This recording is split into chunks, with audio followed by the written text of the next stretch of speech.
बिस्मिल्लाहिर्रहमानिर्रहीम। देखा जाए तो पाकिस्तान का क़याम इसलिए हुआ था कि यहाँ के लोगों को अदल मिल सके, इंसाफ मिल सके, समाजी अदल उनको मिल सके, और इन्हीं वजूहात की बुनियाद पर ही दरअसल हम देखते हैं कि उनकी 90 साल की स्ट्रगल जो है वो होती रही है।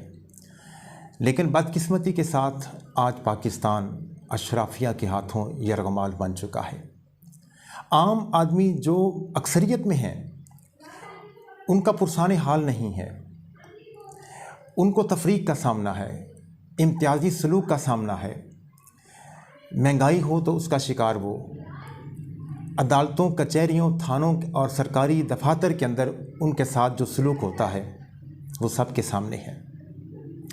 आम उनके काम जो हैं वो इंसाफ के तरीके से नहीं होते, असूलों और कानून के कायदों और ज़ाब्तों के मुताबिक उनको सहूलियात जो होती हैं वो फराहम नहीं होती। इसका मतलब है कि यहाँ एक प्रिविलेज क्लास है और उसी क्लास जो अशराफिया कहलाती है उसी की वजह से आम आदमी का जीना दोभर हो चुका है। क्या ये मुल्क इसलिए बना कि यहाँ अशराफिया अपना राज करती रहे, जो दिन ब दिन ताकत पकड़ती जा रही है? इस अशराफिया में कौन कौन है? इस अशराफिया में बड़े बड़े सरमायाकार शामिल हैं, बड़े बड़े जागीरदार शामिल हैं, बड़े ताजर शामिल हैं। अब इनमें एक स्टॉकिस्ट जो हैं वो शामिल हो चुके हैं, जिन्होंने खा वो रमज़ान का महीना हो, खा वो कोई और दिन हो, तो उन्होंने चीज़ों का स्टॉक करके वो खा अशियाएँ ज़रूरी हों तो आम आदमी के लिए उन्होंने महंगाई पैदा करनी है, और रियासत और हुकूमत उनको पूछने वाली नहीं है। सिविल और मिलिट्री ब्यूरोक्रेट्स इसमें शामिल हैं, सियासतदान शामिल हैं, अब तो इसमें मीडिया पर्सन्स भी शामिल हो चुके हैं, और नामवर वकला और जजेस भी शामिल हैं जो आला दर्जे पर फाइज हैं। ये सब अब अशराफिया का हिस्सा हैं। तो अब मसला ये है कि बेशक फितरी तौर पर हर समाज के अंदर अमीर और गरीब होते हैं, आप इस तफरीक को, फ़र्क को रोक नहीं सकते। ये फितरी बात है हर मुआशरे के अंदर, खा यूरोप है या कोई और मुल्क है। ये एक अमल है कि कई के पास दौलत की फरावानी है और कई के पास नहीं है, कई गुर्बत का शिकार हैं, कई मतवस्त तबके के अंदर उनका गुजारा होता है। सिर्फ बात ये है कि ये फितरी तौर पर तबकात मौजूद होते हैं, लेकिन रियासत और हुकूमती इदारों के नज़दीक सब एक जैसे हैं। उनको एक नज़र से देखना है, उन सब के लिए एक ही तरह का असूल और कायदा और ज़ाब्ता और सलूक रवा रखा जाता है। अगर इसके लिहाज से रियासत और हुकूमती इदारे फ़र्क रवा रखेंगे तो फिर तबकाती तकसीम पैदा होगी, फिर नफ़रत पैदा होगी, फिर प्रिविलेज क्लास हुकूमती वसाइल को इस्तेमाल करने के लिए वो अपना हक समझेंगे, जबकि आम आदमी को ये वसाइल दस्तयाब नहीं होंगे। तो मुस्तफ़ीद एक मुल्क और रियासत के अंदर जो होने वाला तबका है फिर सिर्फ अशराफिया कहलाएगा। तो इस तरह से अमीर और गरीब के दरमियान फ़र्क बढ़ता चला जाएगा और नफ़रतें पैदा होती हैं। और इस्लामी असूल और जमहूरी रियासतों का असूल यही है कि कानून की नज़र में सब बराबर हैं। वो कानून अदालतों का हो, वो कानून आम कानून हो या आइनी कानून हो, या कि सरकारी इदारों के कवायद व ज़वाबित हों, सब के लिए एक जैसा कानून और कायदा ज़ाब्ता, और सबको एक ही नज़र से देखा जाएगा। तमाम के साथ एक जैसा सलूक रवा रखा जाता है जमहूरी रियासतों के अंदर, इस्लामी नुक्ता नज़र से भी। लेकिन ऐसा नहीं है। यहाँ एक मरात याफ्ता तबकात मौजूद हैं, प्रिविलेज क्लास मौजूद है, जिनके रहायशी इलाके अलग हैं, जिनके ठाठ बाट अलग हैं, जिनके तफरीह के ज़राए अलग हैं, जिनके लिए पार्क अलग हैं, जिनके लिए एक मखसूस तर्ज़ ज़िंदगी जो है वो यहाँ मौजूद है, और वो घर बैठे उनके सारे सरकारी और गैर सरकारी काम जो हैं वो हो जाते हैं। लेकिन आम आदमी सरकारी दफातर में रुलता है, अदालतों में रुलता है, ज़लील व ख़ार होता है, थानों कचहरियों में उसको इंसाफ नहीं मिलता। नादरा के दफ्तर में जाएं तो लाइनें लगी हुई हैं आम बंदे की, और अब वहाँ बेशक एक सिस्टम के तहत सबको बारी बारी अपना काम करवाना पड़ता है, कार्ड बनवाने के लिए या दूसरे काम करवाने के लिए, मगर वहाँ भी एक गुंजाइश पैदा कर दी गई है कि आप एग्जेक्टिव टोकन लगवाएं 1000 रुपये एक्स्ट्रा पे करके, और लाइन से हटकर सबसे अगले नंबर पर आप अपना काम करवा लें। तो ये आम आदमी के पास 1000 रुपये टोकन का कहाँ से आया? तो फिर ये एक रास्ता जो है फिर भी अशराफ के लिए, प्रिविलेज क्लास के लिए रख दिया गया है।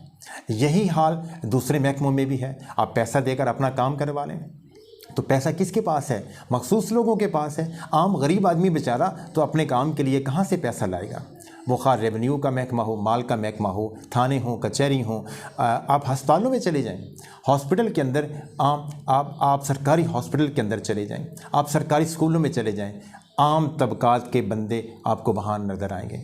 अशराफ और प्रिविलेज क्लास के बंदे आपको ना इलाज कराते हुए सरकारी अस्पताल में नज़र आएंगे, ना सरकारी स्कूलों में उनके बच्चे पढ़ते हुए नज़र आएंगे। इसका मतलब ये कि हॉस्पिटल भी अब अशराफ के अलग हैं और सरकारी स्कूल जो है वो एक लोअर तबके के लिए रह गए हैं, सरकारी कॉलेज भी लोअर तबके के लिए रह गए हैं। उनके लिए एक अलग, जहाँ हज़ारों लाखों में फ़ीस होती है, वो उनके लिए मखसूस हैं। इंग्लिश को हावी कर दिया गया है, ये भी अशराफिया की ज़ुबान बना दी गई है और इसके ऊपर भी उन अशराफिया के कब्ज़े की वजह से फिर उन्हीं के क्लास के लोगों का मखसूस सीटों के ऊपर कब्ज़ा भी होता चला जा रहा है। तो गोया कि ये तफरीक सरकारी तौर पर भी है, ये इम्तियाज़ सरकारी तौर पर भी है, महकमों की तरफ से भी रवा सलूक रखा जाता है। हाल ही के अंदर अगर आप मिसाल लें तो पेंशनर्स जो पंजाब के हैं उनके साथ क्या सलूक किया गया कि उनकी पेंशन में सिर्फ 5% इजाफा किया गया।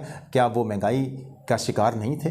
जबकि पूरे तीनों सूबों और वफाक के अंदर 17.5% महंगाई के तनासुब के एतबार से उनकी पेंशन में इजाफा किया गया। ये तफरीक भी पैदा की गई। तो ये भी एक उन लोगों को गोया नवाजने का और पैसा बचा कर रखने का एक हीला बनाया गया कि जिसके ऊपर वो अयाशी करेंगे कल को। आप मोटरवे के ऊपर सफ़र कर लें, वहाँ FWO के महकमे के पास सारा ये निज़ाम है। वो आगे महंगे दामों कैंटीन्स का ठेका देते हैं और अपनी आमदन बढ़ाने के लिए, लेकिन उसके नतीजे में मुसाफिर लुटते हैं। दुगनी तिगनी कीमत पर उनको वहाँ चीज़ें ख़रीदनी पड़ती हैं और फिर उसका मयार भी चेक नहीं किया जाता। कोई शिकायत करे तो कोई पुरसाने हाल नहीं है। आपको पब्लिक टॉयलेट कहाँ मिलते हैं? आप लारी अड्डों पर चले जाएं, वैगन के स्टॉप पर चले जाएं, तो आपको पब्लिक टॉयलेट दस्तयाब नहीं है आम आदमी के लिए। तो वो कहाँ जाएं? तो उनके लिए ये मसाइल जो हैं वो बिल्कुल इस मुल्क के अंदर हमें आम तौर पर जो है वो नज़र आते हैं। हम देखते हैं कि ये लोड शेडिंग, ये इसका शिकार भी हमारे आम आदमी हम देखते हैं कि 8-8 घंटे 12-12 घंटे लोड शेडिंग का शिकार। उमरा के पास तो सोलर सिस्टम है, उनके पास तो इतने इतने बड़े जनरेटर लगा रखे हैं, उनको कौन सा मसला है? अभी आप देखें कि सदर मुमलिकत जिस मुल्क के अंदर अरबों डॉलर जो है हम मकरूज़ हैं और चंद अरब डॉलर के लिए IMF की मिन्नतें करते फिरते हैं। हमारे आधी से ज़्यादा इनकम पाकिस्तान की जो है वो आमदनी वो सूद में चली जाती है। उस मुल्क के सरबराह मुमलिकत और दूसरे हमारे जो अमायदीन रियासत और हुकूमती और जो रियासती इदारों के करिंदे हैं वो 52 की तादाद में सदर मुमलिकत के साथ सरकारी तौर पर वो हज पर चले जाते हैं। ख़ास एहतमाम किया जाता है। अल्लाह के घर में जाना, वहाँ दुआ करना बहुत अच्छी बात है, लेकिन एक मकरूज़ रियासत और मुल्क के अवाम के पैसे की बुनियाद पर यह करना जायज़ नहीं होगा, ना इसकी गुंजाइश है किसी इस्लामी और जमहूरी असूल के मुताबिक। अब होना क्या चाहिए?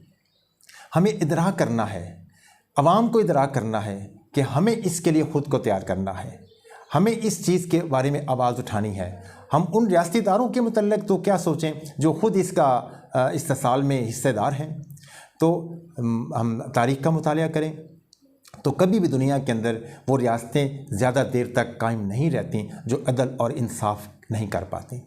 इतनी बड़ी आलिशान रियासतें रोम, किस्रा, सल्तनत उस्मानिया नहीं रहीं। क्यों नहीं रहीं? उनकी तारीख़ का मुतालिया किया जाए, अदल और इंसाफ फराहम नहीं कर सकें, उन असूलों पर वो कायम नहीं रह सकें जो रियासत के बनाने में असूल वज़ा होते हैं।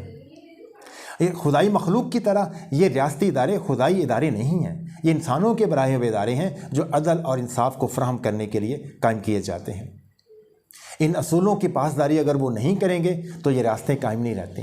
लेकिन हमें अपनी रियासत से प्यार है, हमें इस इदारे से प्यार है, हमें इसके लिए ख़ुद अपनी आवाज़ को बुलंद करना है। जब तक हम अपने अवाम अपने जो हैं वो इस शऊर का इदराक नहीं रखेंगे, मेरा ख़्याल है कि तब्दीली आने का इम्कान बहुत कम होगा। हम सबको इसके लिए तैयार रहना चाहिए। बहुत शुक्रिया।